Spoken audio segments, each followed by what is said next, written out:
अस्सलाम वालेकुम students, welcome back to pure G brilliance. तो आज का लेक्चर जो है वो बहुत ही ज़्यादा इंपॉर्टेंट लेक्चर है। जैसे कि आप सबको पता है कि आपके पेपर एसएलओ बेस्ड पेपर्स होंगे।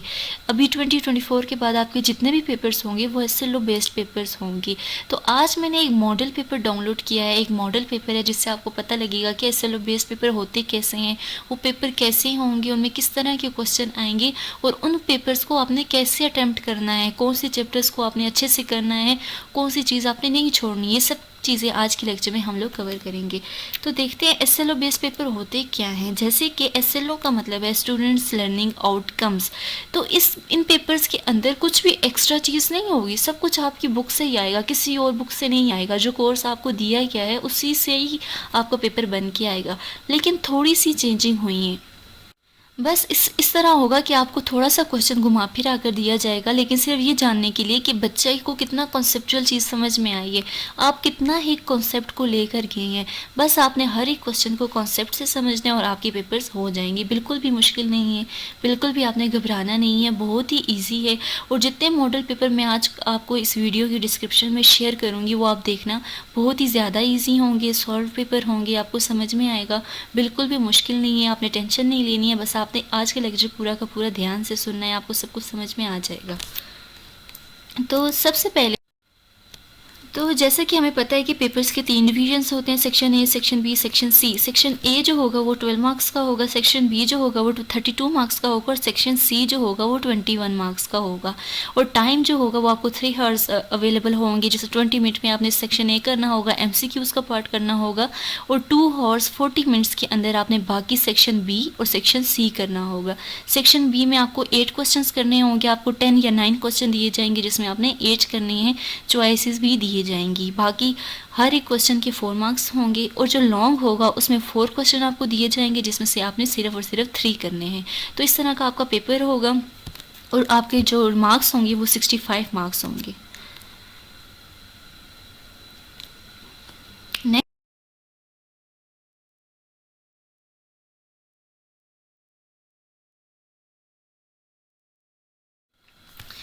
तो सबसे पहले एमसीक्यूज़ में बताया गया है कि रिस्पायरेशन के दौरान प्लांट जो है वो कार्बन डाइऑक्साइड को रिलीज़ करते हैं, लेकिन किस प्रोसेस के दौरान वो दोबारा इसको ले लेते हैं। तो यहाँ पे हम लोग के पास 4 ऑप्शंस हैं, फोटोसिंथेसिस, ट्रांसपायरेशन, होम्योस्टेसिस, ग्लूटेशन। तो यहाँ पे हम लोग सबसे एंड से मूव करते हैं ग्लूटेशन। जैसा कि हमें पता है कि ग्लूटेशन के दौरान प्लांट ज़्यादा वाटर ले लेता है जाइलम के थ्रू और उसको बाद में रिलीज़ करता है। उनके अंदर सेल्स होते हैं हाइड्रोथोर्स, उन सेल्स के थ्रू रिलीज़ करते हैं। तो यहाँ पे तो कार्बन डाइऑक्साइड का जिक्र है, वाटर का तो जिक्र ही नहीं, इसलिए हम ग्लूटेशन पे नहीं लगाएंगे। होम्योस्टेसिस पर भी नहीं लगाएंगे क्योंकि होम्योस्टेसिस का मतलब है इंटरनल एनवायरनमेंट को मेंटेन करना। ट्रांसपायरेशन पर भी नहीं लगाएंगे क्योंकि ट्रांसपायरेशन का मतलब है कि प्लांट स्टोमेटा के थ्रू अपना एक्सेस वाटर रिमूव करेगा, लेकिन हम यहाँ पे तो कार्बन डाइऑक्साइड का जिक्र है, हम ट्रांसपायरेशन भी नहीं लगाएंगे। उसके बाद जो नेक्स्ट प्रोसेस है जो कि प्लांट्स में होता है वो है फोटोसिंथेसिस। हमें पता है कि फोटोसिंथेसिस के दौरान प्लांट कार्बन डाइऑक्साइड लेता है एनवायरनमेंट से, कार्बन डाइऑक्साइड वाटर और सनलाइट की प्रेजेंस में वो फूड बना देता है जो कि ग्लूकोज है। तो यहाँ पे जो राइट ऑप्शन है वो है फोटोसिंथेसिस। जो हमें नहीं चाहिए थे उनको हमने कट कर लिया, जो हमें चाहिए था उस पर हमने टिक लगा दिया। ये ही ट्रिक है, ये ही ट्रिक है बच्चों। इस ट्रिक को आपने देख के चलना है कि सबसे पहले हमने कैंसिल आउट करना है। जो ऑप्शन हमें यहाँ पे लग रहा है कि मैच नहीं कर रहे उनको कैंसिल आउट करते जाएं, कैंसिल आउट करते जाएं, आपको आंसर खुद ही मिल जाएगा। तो ये एक ट्रिक होती है जिसके ज़रिए हम अपने एमसीक्यूज़ को सॉल्व कर लेते हैं। जो नहीं मैच करता उनको कट करें और जो एंड पे रह जाते हैं उनके दरमियान में हम लोग डिसाइड कर लें कि हमने किसको मैच करना है, किस पे टिक लगानी है। लेकिन पेपर को कभी भी खाली छोड़ के नहीं आना। ये चीज़ आपने याद रखनी है कि आपने पेपर को कभी भी खाली छोड़ के नहीं आना है। पेपर को हमेशा सॉल्व करना है, कुछ भी ब्लैंक नहीं छोड़ के आना। अगर आपको कोई एमसीक्यूज़ नहीं आता उसके ऊपर तुक्का लगा के टिक लगाएं, तुक्का लगा कर आ जाए। तुक्के का अक्सर आप लोग ठीक कर आएंगे, लेकिन जब आप ब्लैंक छोड़ आएंगे उसके कोई मार्क्स नहीं मिलेंगे। अक्सर ऐसा होता है कि आपको कुछ चीज़ नहीं आती और आप किसी पर भी निशान लगाते हैं और वो ठीक हो जाता है, ठीक है। तो वो कभी कभी आपका तुक्का भी चल जाता है, इस तुक्के पर भी आपके नंबर आ जाते हैं, लेकिन अगर खाली छोड़ के आएंगे फिर तो आपको नंबर नहीं मिलेगा। तो आपने लगा कर लाजमी आना है, ठीक है। कोई क्वेश्चन नहीं आता कुछ भी लिखा है, लिख कर लाजमी आए, ठीक है। कभी भी खाली छोड़ के नहीं आना। मैं हमेशा बच्चों से यही कहती हूँ, बच्चों कभी भी पेपर खाली छोड़ के नहीं आना है, ठीक है। उसके बाद सेकंड एमसीक्यूज पे जाते हैं कि किडनी का मेजर काज क्या है। किडनी स्टोन हो जाता है अक्सर, किडनी स्टोन का मेजर काज क्या है। तो हमें तो पता है कि ज़्यादा पानी पीने से तो किडनी ठीक होता है, इसको भी हम कट कर लेंगे। फूड खाने से तो ऐसा कोई बीमारी नहीं होती, तो इसको भी हम कट कर लेंगे। और सिट्रस जूसेस जैसे कि सिट्रस जैसे कि ऑरेंज वगैरह है, खट्टी जो चीज़ें होती हैं, उनको लेने से भी किडनी स्टोन नहीं हो सकता, ठीक है। तो ये चीज़ों से नहीं हो सकता। एंड पे रह गया कैल्शियम ऑक्जेलेट। और यहाँ पे बच्चों आप लोगों ने याद रखना है कि कैल्शियम ऑक्जेलेट ही ऐसा साल्ट है जिससे किडनी स्टोन काज होता है। तो यहाँ पे हम लोग कैल्शियम ऑक्जेलेट पे टिक लगाएंगे। उसके बाद थर्ड एमसीक्यूज में बताया गया है कि वो न्यूरॉन जो कि सेंट्रल नर्वस सिस्टम से इंफॉर्मेशन को या इम्पल्स को लेकर जाता है इफेक्टर्स तक, तो वो कौन से न्यूरॉन्स हैं। तो यहाँ पे हमें पता है कि यहाँ पे मोटर न्यूरॉन्स हैं, सेंसरी न्यूरॉन्स तो इन्फॉर्मेशन को लेते हैं। एसोसिएट न्यूरॉन्स हमारे ब्रेन में होते हैं, सेंट्रल नर्वस सिस्टम में होते हैं, जो उस इन्फॉर्मेशन को इंटरप्रेट करते हैं। और मोटर न्यूरॉन्स फिर हमारे ब्रेन से, हमारे सेंट्रल नर्वस सिस्टम से उस इन्फॉर्मेशन को लेकर जाते हैं इफेक्टर्स तक। इफेक्टर्स कुछ भी हो सकता है, आगे मसल्स हो सकते हैं, ग्लैंड्स हो सकते हैं। तो यहाँ पे हमने मोटर न्यूरॉन्स पे लगाना है, ठीक है। तो नेक्स्ट फोर्थ एमसीक्यूज़ है कि जब हमारी बॉडी में ग्लूकोज लेवल जो है वो नॉर्मल अपने लेवल तक पहुंच आता है, तो हमारी पेंक्रियाज क्या करती हैं, इंसुलिन की सिक्रेशन को कम कर देती हैं। हमारी पेंक्रियाज क्या करेंगी, जैसे ही ग्लूकोज का लेवल बॉडी में नॉर्मल हो गया, पेंक्रियाज हमारी इंसुलिन लेकर आना बंद कर देंगी। जैसे इंसुलिन बंद होगी तो कौन सा मैकेनिज्म स्टार्ट हो जाएगा, तो यहाँ पे नेगेटिव फीडबैक मैकेनिज्म स्टार्ट हो जाएगा। जैसा कि हमें पता है कि ग्लूकोज का लेवल जैसे ही नॉर्मल हो जाएगा और इंसुलिन स्टॉप होगी, ये ग्लूकोज का लेवल नॉर्मल हुआ, इंसुलिन स्टॉप होगी, ऑपोजिट वर्क हुआ। यहाँ पे ऑपोजिट वर्क हुआ है तो ये नेगेटिव फीडबैक मैकेनिज्म है। अगर यहाँ पे ग्लूकोज का लेवल नॉर्मल होता और इंसुलिन भी नॉर्मल स्टार्ट हुई हो रही थी, प्रोड्यूस हो रही होती, तो ये पॉजिटिव फीडबैक होता। लेकिन यहाँ पे तो इंसुलिन बंद हो गया, एक चीज़ कम होगी और एक चीज़ चल रही है, ठीक है, ऑपोजिट हो रहा है ना, तो ये नेगेटिव फीडबैक मैकेनिज्म होगा। उसके बाद फिफ्थ है कि पेक्टोरल गाइडल और पेल्विक गाइडल किस चीज़ में हेल्प करती हैं। यहाँ पे लिखा हुआ है movement, brain protection, muscle development, breathing. Brain protection में कर ही नहीं सकती क्योंकि पेक्टोरल गाइडल की तरह होती है हमारी शोल्डर में, पेल्विक गाइडल की तरह होती है हमारी हिप बोन्स में। तो ये जो दोनों गाइडल्स हैं ये दोनों ब्रेन में तो हो ही नहीं सकती हैं, ठीक है। मसल्स की डेवलपमेंट में ऐसा जिनका रोल नहीं है, ये मसल को सपोर्ट ज़रूर प्रोवाइड करती हैं लेकिन डेवलपमेंट में ऐसा रोल नहीं है। ब्रीथिंग में तो बिल्कुल ही नहीं हो सकता। इनको हमने काट दी और यहाँ पे जो राइट ऑप्शन है वो है मूवमेंट। उसके बाद आता है सिक्स ऑप्शन कि national AIDS control programme of Pakistan is currently working to control, कि जो एड्स का जो प्रोग्राम है, जो पाकिस्तान में एड्स का प्रोग्राम चल रहा है वो किस पे वर्क कर रहा है, किस चीज़ को कंट्रोल कर रहा है। तो यहाँ पे HIV आएगा, ह्यूमन इम्यूनो डिफिशेंसी वायरस का जो एपिडेमिक है इसको कंट्रोल कर रहा है, ठीक है।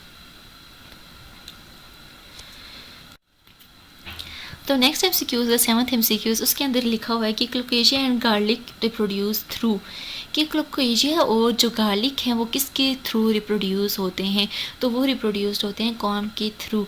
बच्चों यहाँ पे एक चीज़ आपने नोटिस की है कि हम लोग सेवंथ एमसीक्यूज तक पहुँच आए हैं, लेकिन आपकी जो बायोलॉजी की बुक है उसके हर एक जो चैप्टर है उसको इंक्लूड किया गया है, ठीक है।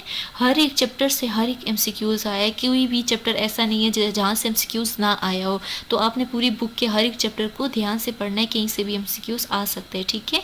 तो नेक्स्ट एमसीक्यूज है which of the following is an example of discontinuous variation.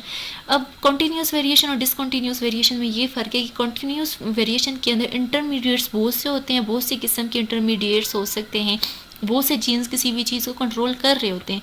लेकिन डिसकंटिन्यूस में बहुत ही स्पेसिफिक किस्म के जो जीन्स होते हैं किसी चीज़ को कंट्रोल कर रहे होते हैं, उसमें कोई इंटरमीडिएट जीन्स नहीं होते हैं, ठीक है। इंटरमीडिएट कोई वेरिएशन नहीं होती, उसमें कोई इंटरमीडिएट वेरिएबल नहीं होता, ठीक है। तो वो डिसकंटिन्यूस होती है। जैसे कि यहाँ पे स्किन कलर है, स्किन कलर हमें पता है कि बहुत से स्किन टोन हो सकते हैं, जितनी ज़्यादा डार्क जीन्स होंगे उतना ज़्यादा डार्क कलर होगा, जितने ज़्यादा कम होंगे डार्क जीन्स उतना कम लाइट फेयर कलर होगा। तो स्किन टोन बहुत से हैं, तो ये कॉन्टीन्यूस है क्योंकि कॉन्टीन्यूस में बहुत से इंटरमीडिएट होते हैं, तो ये कॉन्टीन्यूस केस को हम काट लेंगे। हाइट किसी की बहुत बड़ी किसी की बहुत छोटी, 5 मीटर 4'3" कुछ भी हाइट हो सकती है, तो हाइट भी जो है वो कॉन्टीन्यूस है। वेट जो है वो भी बहुत इंटरमीडिएट, इसमें बहुत से हो सकते हैं, हर एक का चेंज होता है, किसी का स्पेसिफिक नहीं होता। यहाँ पे ईयर लोब है, ईयर लोब क्या होता है, ईयर लोब हमारी जो ईयर है उसका जो एंड पोर्शन होता है उसको बोलते हैं। उसके अंदर क्या होता है, कुछ लोग का ईयर लोब जो होता है वो अटैच्ड होता है और कुछ का ईयर लोब फ्री होता है। ये फ्री ईयर लोब है, यहाँ पे अटैच्ड ईयर लोब है। तो ये जो है ये एग्जांपल है डिसकंटिन्यूस वेरिएशन की, क्योंकि यहाँ पर या तो ईयर लोब अटैच होगा या तो अटैच नहीं होगा, दो ही चांसेस है, कोई इंटरमीडिएट नहीं है, कोई तीसरा ऑप्शन नहीं है। ठीक है, यहाँ पे दो ही चांसेस है, या वो अटैच होगा या वो अटैच नहीं होगा। जैसे कि या तो मेल होगा या तो फीमेल होगी। ठीक है, कोई इंटरमीडिएट नहीं होगा। और एग्जांपल ले लें, जैसे कि ह्यूमन के ब्लड ग्रुप है ए बी और ओ, कोई सी और डी नहीं होगा। ये 4 टाइप के ब्लड ग्रुप हैं तो यही होंगे, कोई और चीज़ नहीं आएगी। अब मेंडल ने एक्सपेरिमेंट किया था टॉल एंड शॉर्ट पे, टॉल और शॉर्ट ही होंगे, कोई और चीज़ नहीं आएगी। ठीक है, तो ये एग्जांपल है डिसकंटिन्यूस वेरिएशन की। नेक्स्ट हम लोग देख लेते हैं कि जैसा कि हमें पता है कि सॉइल बहुत सा इफ़ेक्ट करती है प्लांट की ग्रोथ पे। सॉइल के अंदर कौन से केमिकल हैं, कैसी स्ट्रक्चर है, तो वो प्लांट की ग्रोथ पे असरअंदाज करती है। तो ग्रासेस जो हैं वो कौन सी जगह पर ज़्यादा होंगे, किस जगह पे ग्रासेस ज़्यादा होंगे, यहाँ पे हम लोग देख लेते हैं। लोमी सॉइल, लोमी सॉइल पे तो सिर्फ ग्रासेस नहीं होते, वहाँ पर तो बहुत से फर्टिलाइज्ड एरिया होता है ना, एग्रीकल्चर प्लेस होती है, तो लोमी हम नहीं लगा सकते। सैंडी सॉइल, सैंडी सॉइल पे कभी आपने रॉक्स वाली जगह पे कभी ग्रास देखी आपने। ड्राई सॉइल भी नहीं हो सकता, सैंडी भी नहीं हो सकता है, लोमी भी नहीं हो सकता। यहाँ पे वेट सॉइल होगा। वेट सॉइल जहाँ पे थोड़ी थोड़ी नमी वाली जगह होगी, वाटर लॉक्ड प्लेस होगी, वहाँ पे जो लिटिल ग्रासेस होंगे, छोटे छोटे ग्रासेस होंगे, वो ज़्यादा होंगे। उन प्लेसेस को बोलते हैं स्वानाज।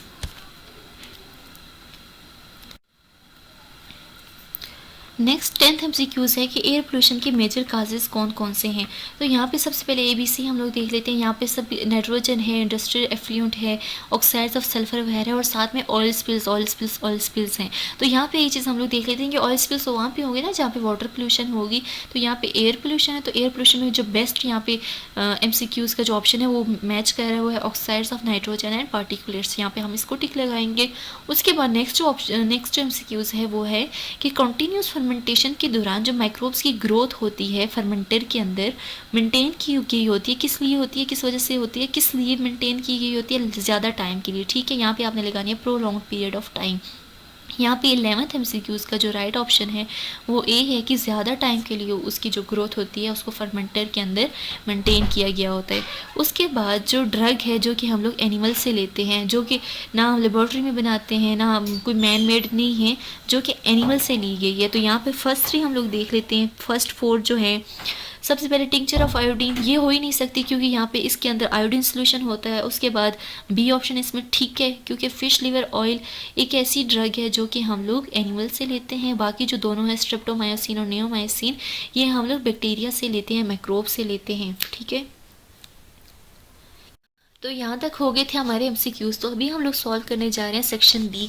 उससे पहले एक चीज़ मैं आपको बता दूं कि अगर आपने एक चीज़ नोट नहीं की तो आप देख लें कि यहाँ पे पूरे के पूरे जितने भी हमने MCQs सॉल्व किए हैं वो हर एक चैप्टर से आए हुए हैं। गैशियस एक्सचेंज से भी आए हुए हैं, होम्योस्टेसिस से भी, कोऑर्डिनेशन से भी, स्पोर्ट एंड मूवमेंट से भी, reproduction, inheritance, man and his environment से भी आए हुए हैं, बायोटेक्नोलॉजी से और फार्माकोलॉजी से भी आए हुए हैं।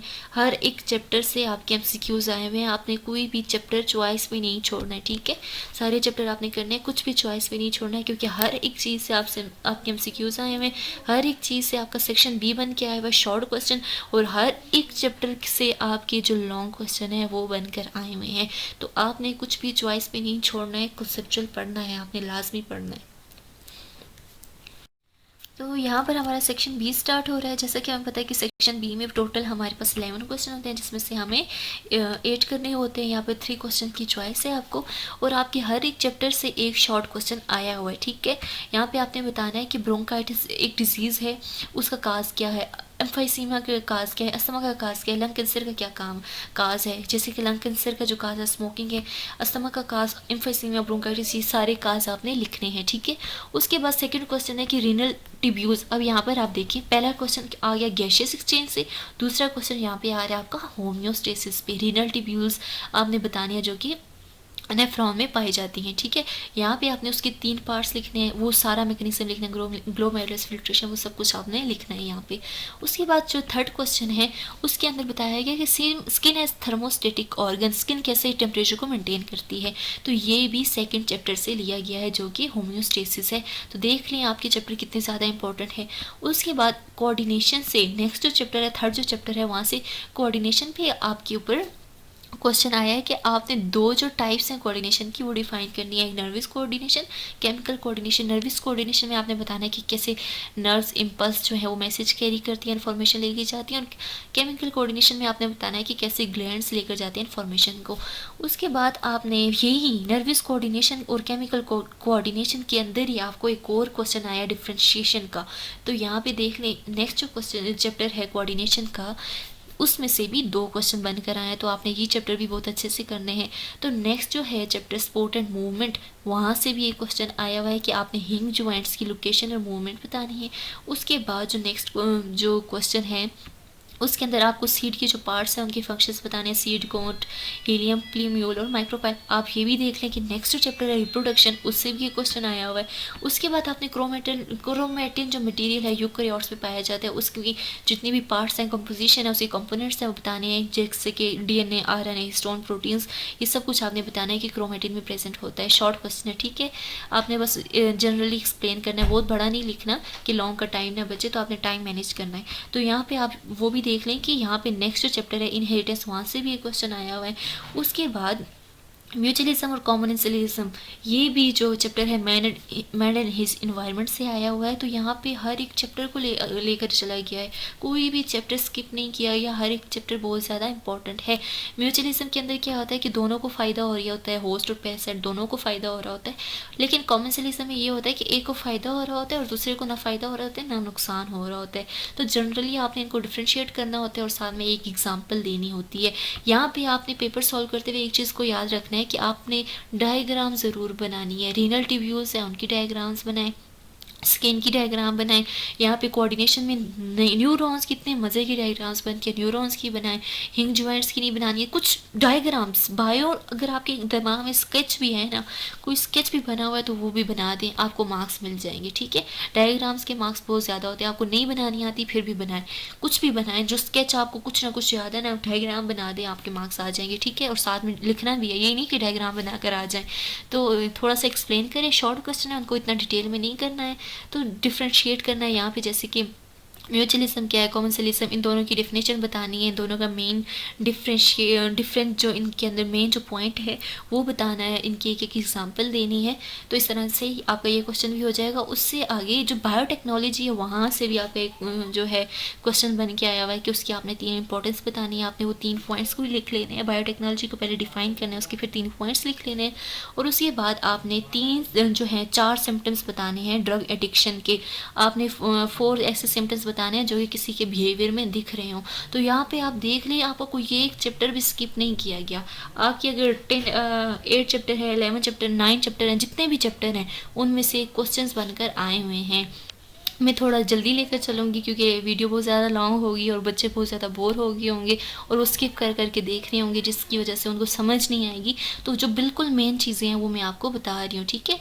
तो आपने ये चीज़ों को नोट करना है, और ये जो टेंशन नहीं लेनी है, ये वाला जो नोट्स हैं, ये जो PDF है, ये मैं आपके साथ शेयर करूँगी, आप वहाँ से भी डाउनलोड करके देख सकते हैं। बाकी कुछ और भी PDF शेयर करूँगी जहाँ से आप इसको समझ सकते हैं।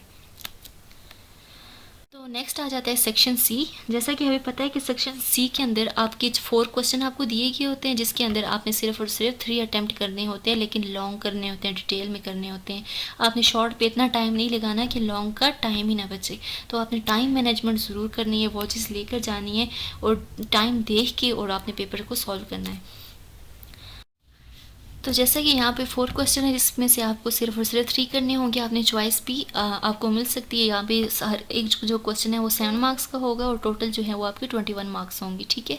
तो यहाँ पे हर एक चैप्टर को, जो चैप्टर शॉर्ट क्वेश्चन में जो चीज़ें वो नहीं दे सकी वो लॉन्ग में उन्होंने दे दी हैं, उन्होंने पार्ट्स बनाकर दिए हैं ताकि सारी जो चीज़ें हैं वो पूरी हो जाएँ, ठीक है। ऐसे लो बेस्ड पेपर में कुछ चीज़ बाहर से नहीं आएगी, सारी आपकी बुक से ही आएगी, लेकिन थोड़ा सा क्वेश्चन को उन्होंने चेंज किया होगा, थोड़ा सा वो कंसेप्ट मांगते हैं। तो यहाँ पे रट्टा नहीं काम आएगा, ठीक है। आपने रट के नहीं जाना है कि आप डेफिनेशंस याद कर गए हैं, रट गए हैं। याद भी आप ज़रूर करें, याद करें, लेकिन ये नहीं कि आपने रटा हो और भूल जाए, आपको सबको समझ ना आई हो। आपने समझना भी ज़रूर है। अगर आपको समझ नहीं आती आप अपने टीचर से पूछें, आप ऑनलाइन सर्च करें, आपको बहुत से आंसर मिल जाएंगे, लेकिन आपने मेहनत ज़रूर करनी है, ठीक है।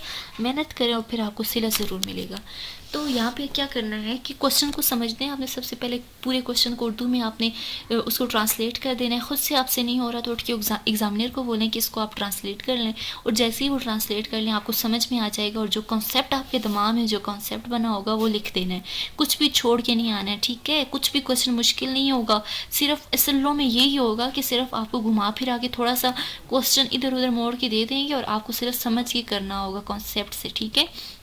तो डरना नहीं है, और सही ध्यान से फोकस से अपना पेपर करना है, टाइम मैनेज करते हुए, ठीक है। तो यहाँ पे क्वेश्चन है अल-फरेबी और अबुल कासिम ने क्या रोल प्ले किया। उन्होंने, जैसे कि हमें पता है ना, होम्योस्टेसिस के अंदर आपको किडनी का बताया है, कैसे किडनी फंक्शन प्ले कर रही होती है, कैसे वो एक्सक्रीशन में भी हेल्प कर रही होती है और होम्योस्टेसिस में भी हेल्प कर रही होती है। तो उसमें इन दो मुस्लिम साइंटिस्ट का क्या रोल था, तो आपने वो लिखना है कि कैसे इन्होंने अपना रोल प्ले किया। उसके बाद define hormones and how they synthesise, कि where they synthesise in animal. यहाँ पे आपको ये भी आ सकता है कि हाउ दे साइंटिसाइज, ये कहाँ कैसे साइंटिसाइज होते हैं। तो आपको बस तरीका आना चाहिए कि आपने क्वेश्चन को सॉल्व कैसे करना है। उसके बाद नेक्स्ट क्वेश्चन वही आया हुआ है आपके स्पोर्ट एंड मूवमेंट से आया हुआ है। फिर उसके बाद आपका रिप्रोडक्शन से आया हुआ है, जर्मिनेशन ऑफ सीड बतानी है आपने। उसके बाद इनहेरिटेंस से आया हुआ है, 4 o'clock के बारे में बताना है आपने। F1 और F2 जनरेशन का रिजल्ट बताना है, वो क्रॉस करके बताना है, ठीक है। डायग्रामेटिकली शो करना है आपने F1 और F2 का वो जो पूरा जो एक क्रॉस बना होता है वो सारा आपने वो क्रॉस सही तरह बनाना है। उसके बाद पायरामिड डायग्राम बनानी है आपने, और आपने नेक्स्ट जो क्वेश्चन है उसमें आपने सिंगल सेल प्रोटीन के बारे में सिग्निफिकेंट यूजेस बताने हैं। और एंड पे जो क्वेश्चन है वो हेलुकिनोजेंस हैं, ये आपने बताना है। ये डिजीज़ होती है जो कि आपकी लास्ट चैप्टर फार्माकोलॉजी में है। फार्माकोलॉजी से ये क्वेश्चन उठाया गया है कि जिस डिजीज़ के अंदर बंदे को जो परसेप्शन होती है, चीज़ों को परसीव करना, चीज़ों को समझना, वो उनके लिए मुश्किल हो जाता है। उनको कुछ कोई भी इमेजेस दिखती हैं, ख्याली चीज़ें उनको दिखती हैं, उनको ख्याली आवाज़ें आती हैं, वो रियलिटी को, वो हकीकत को पसंद ही नहीं कर रहे होते, वो हकीकत को मान ही नहीं रहे होते, उनको डिफरेंट वो चीज़ें परसीव कर रहे होते हैं। तो ये डिजीज़ है जो कि आपके एंड चैप्टर फार्माकोलॉजी से दी गई है। मतलब कि आपके हर एक चैप्टर से कोई ना कोई क्वेश्चन दिया गया है। तो यहीं तक था हमारा SLO based model paper class 10th biology का। आपको समझ में आए तो लाइक ज़रूर करें, चैनल को सब्सक्राइब ज़रूर करें। कोई भी क्वेश्चन है बायो के रिलेटेड, बायो की किसी भी चैप्टर के रिलेटेड कुछ भी चीज़ आपको नहीं समझ में आ रही है तो कमेंट में ज़रूर करें। इंशाल्लाह मैं ज़रूर उसका रिप्लाई करूँगी, आपको समझाऊँगी। आपको नहीं समझ आई तो ठीक है। तो यहीं तक था आज का लेक्चर, फिर मिलेंगे। ओके, अल्लाह हाफिज़।